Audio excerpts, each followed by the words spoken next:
आप और आपके अपनों में सलामती, आफियत, रहमत और करम हो। मेरी दुआ है कुदरत कामला से। मेरा नाम मोहसिन अकरम है और हम इस्लामिक स्टडीज़ की हिस्ट्री के वन-लाइनर कवर करने के बाद पहुँचे हैं यहाँ पे कोऑपरेटिव के पास दोबारा। कोऑपरेटिव का हम पूरे के पूरे एक्ट्स करेंगे। कौन कौन सा करेंगे, कौन कौन से दो एक्ट्स हैं आपके?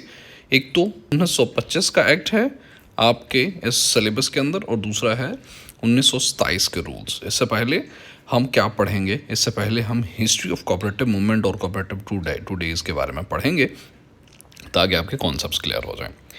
होता यह है कि ब्रिटिश पीरियड की सबसे पहले बात करेंगे कि जो कोऑपरेटिव मूवमेंट थी ये स्टार्ट हुई थी ब्रिटिश इंडिया के अंदर। ये एक्चुअल में ये बरतानिया और जर्मनी के अंदर स्टार्ट हुई थी, ठीक है। और ब्रिटिश इंडिया की क्योंकि हम पढ़ने वाले हैं, बरतानिया और जर्मनी को पढ़ने का फ़ायदा कोई नहीं है, दैट इज़ इररिलेवेंट। तो it was started in British India with the coming into force. ये मतलब यहाँ पे लागू हुई थी of the cooperative credit act. सबसे पहले जो कोऑपरेटिव क्रेडिट एक्ट आया था वो कब आया था? आपको ये सवाल पूछा जा सकता है और ये पूछा भी जा चुका है प्रीवियस पेपर्स के अंदर। वो आया था 1904 के अंदर। The main objective of this act ये था कि वो छोटे जो फार्मर्स थे ना, उनको उनकी मदद की जा सके और उनको प्रोवाइड किया जा सके क्या? एग्रीकल्चर क्रेडिट्स को, मतलब छोटे मोटे कर्जे वर्जे दिए जा सके at the low rates of interest, कम सूद पे, ऑन सेल्फ हेल्प बेसिस, ताकि वो क्या करें कि वो म्यूचुअली सेल्फ हेल्प करके वो कर्जे उतारते रहें, ठीक है। ये कोऑपरेटिव सोसाइटीज़ उनको दे। लेकिन इससे क्या हुआ? This could not meet the credit needs of small farmer. क्या हुआ कि स्मॉल फार्मर्स की जो ज़रूरत थी ये इससे पूरी ना हो सकी। इसलिए 1912 के अंदर all India cooperative societies act pass हुआ to facilitate the generalization organization of secondary level societies from the forms of Federation of Primary Societies in order to provide financial and administrative support to primary units। जो 1904 का जो act था, it could not fulfil the interest of the small farmers. फिर 1912 का all India cooperative act आता है और यही वो एक्ट है जो कि इंडिया के अंदर आज भी लागू है, जबकि हमारे सिलेबस के अंदर कुछ और है। इंडिया के जो लोग चैनल देखते हैं वो ये इससे ज़्यादा उनका वास्ता रहता है, आपके सिलेबस का ये पार्ट नहीं है। The scope of the cooperative movement was also widened through, क्या हुआ? स्कोप भी बढ़ गया through the act which also provided for their involvement in activities other than credit. जो कि ये इतना रेलेवेंट नहीं है, लेकिन इसको मैं वर्ड बाय वर्ड ट्रांसलेशन इसकी खुद कर लें, इट्स नॉट क्वाइट डिफ़िकल्ट। बाद में दो कमेटीज़, एक को हेड कर रहे थे सर एडवर्ड मैकलागन और इन 1914, और दूसरी जो कमेटी थी वो 1945 को के अंदर थी, बनी थी, और जिसको हेड कर रहे थे R.G. सारिया। ये दो कमेटी अपॉइंटेड हुई थी ताकि वो रिव्यू करें द पोजीशन और वो सजेस्ट करें जो फर्दर डेवलपमेंट्स होनी है उनकी बारे में सजेशंस दें। ये जो कम्युनिटीज़ थी रिस्पेक्टिवली, ये जो भी कम्युनिटीज़ थी ब्रिटिश इंडिया के अंदर, they was recommended to persistent and, ये परसिस्टेंट लफ्ज़ है, persistent education of their members. मतलब वहाँ पे एजुकेशन नहीं थी तो एजुकेशन की, तो उन्होंने रिकमेंडेशन दी कि भाई इनके अंदर मुसलसल एजुकेशन ज़रूरत है। ये जो मूवमेंट थी कोऑपरेटिव मूवमेंट, ये बढ़ती गई क्वाइट स्टीडली कहाँ पे? ब्रिटिश इंडिया के अंदर during the second world war.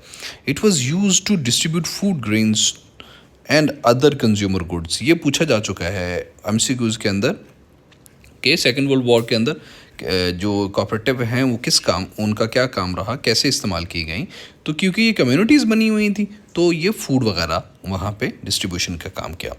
Post partition के बाद की जो डेवलपमेंट हुई उसकी अगर बात करें तो अगरचे after the partition many of its management staff migrated to India, अगरचे कि ज़्यादा स्टाफ इसका इंडिया माइग्रेट कर गया, the movement came forward and help the nation in its difficult times. Pakistan की पार्टीशन के बाद भी कोऑपरेटिव ने काफ़ी अच्छा रोल प्ले किया।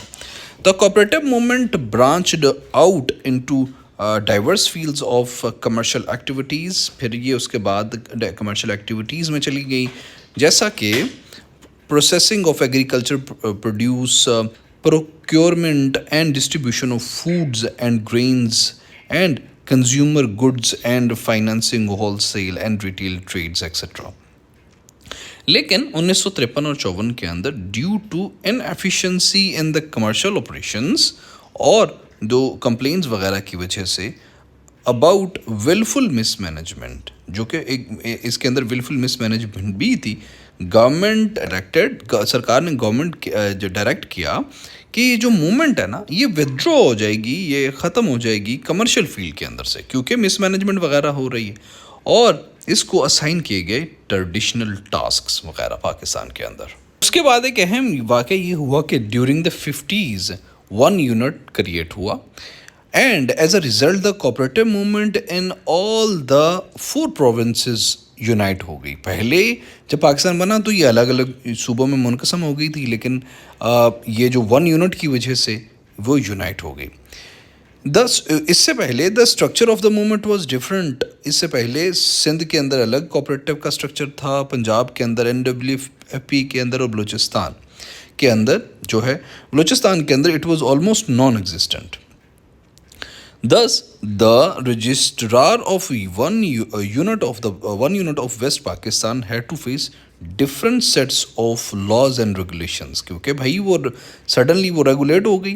फिर 1959 के अंदर गवर्नमेंट ऑफ पाकिस्तान ने अपॉइंट किया क्रेडिट इंक्वायरी कमीशन को, which was headed by mister Abdul Qadir ने, the governor of State Bank of Pakistan. One of the recommendations of the commission was to vest more powers with the registrar of cooperative societies, and to make the cooperative system simple by merging central cooperative bank into the provincial cooperative bank। ठीक है, बड़ा simple है, इसको explain करने की जरूरत नहीं है आई थिंक। उसके बाद most recommendations of the commission were implemented and cooperatives were given bigger role in the in helping of farming communities. Also, the status of registrar was raised and recommended by the commission. उसको status भी raise हो गया। Thus, after this cooperative movement had not only to channel credit to farmer but also to organize the distribution of agriculture inputs such as fertilizers, seeds, pesticides, और arrange करना for the marketing of agriculture produce. In order to help the movement in its extensive and more technical role, जो cooperative थी development board वो establish हुआ कब 1962 के अंदर, with the purpose of creating the required capacity for development planning and project preparation. On the other hand, दूसरे side पे and promoting self management with in the movement. ये जो बोर्ड था ना ये काफ़ी सक्सेसफुल था इम्प्लीमेंट करने में, जो अलग अलग किस्मों की डेवलपमेंट स्कीम थी for agriculture, credit supply, marketing and processing वगैरह। जो गवर्नमेंट थी उसने कॉन्स्टिट्यूट किया अनदर कमेटी को इन 1963 के अंदर, ताकि वो एग्जामिन कर सके the working of cooperative movement को और सजेस्ट कर सके प्लान्स को। मतलब एक पहले से सेटिस्फाई नहीं हुई, एक और जो है वो बोर्ड को कर दिया, कॉन्स्टिट्यूट कर दिया, और इसका मकसद था कि रीऑर्गेनाइजेशन हो कोऑपरेटिव्स की और इम्प्रूवमेंट हो। The committee suggested to change primary cooperative societies into cooperative development societies. Primary cooperative societies को कोऑपरेटिव डेवलपमेंट सोसाइटीज़ में जो है ना वो चेंज करना, ये सजेस्ट किया। Whose are of operation was more than village, जिसका जो काम है वो गांव से ज़्यादा होना चाहिए, it was supposed to be. The function of these societies was not only affect disbursement of credit but they were also supposed to provide the banking facilities to their members। मतलब ना सिर्फ उनको क्रेडिट प्रोवाइड करना बल्कि banking facilities भी देना। Additionally, इजाफी तौर पे they could also undertake development work like installation of tube wells और buildings of officers वगैरह के भी काम। ये जो कमेटी थी it also favored the idea of secondary association of tehsil level. In 1966 the cooperative board was abolished। कब abolish हो रहा है जी? 1966 के अंदर।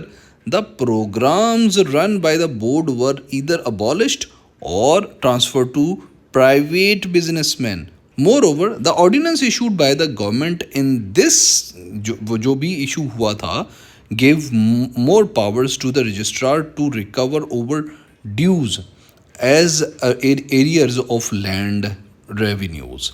Still, another ordinance declared the member of managing committee to be public servant as defined in Pakistan Penal Code, and they were covered by anti-corruption laws. और उसका नतीजा ये हुआ कि ये जो ऑर्डिनेंस थे, the autonomy of movement was curtailed and the control of bureaucracy बढ़ गया, क्यों आप रजिस्ट्रार को और एम्पावर कर रहे हो. The cooperative societies reform order 1972 was issued on 15 March 1972. The main points of the order were, उसके ऑर्डर थे कि कोई भी इंडिविजुअल नहीं होगा, no individual would be a member of the central bank, जो भी सोसाइटीज़ का हिस्सा होगा. No person would be a member of managing committee of a cooperative bank for more than 2 consecutive terms.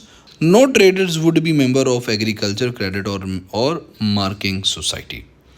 फिर जी 1976 के अंदर federal bank of cooperatives FBC establish होता है with the share capital of Rs 200 million. और ये भी पूछा जा चुका है कि फेडरल बैंक कब, कोऑपरेटिव का फेडरल बैंक कब इस्टेब्लिश हुआ था. 1976 के अंदर हुआ था. ये MCQs पूछा जा चुका है. The share holders of this bank were federal government, इसके शेयर जो है होल्डर्स थे federal government, 4 provinces of Pakistan and the state Bank of Pakistan.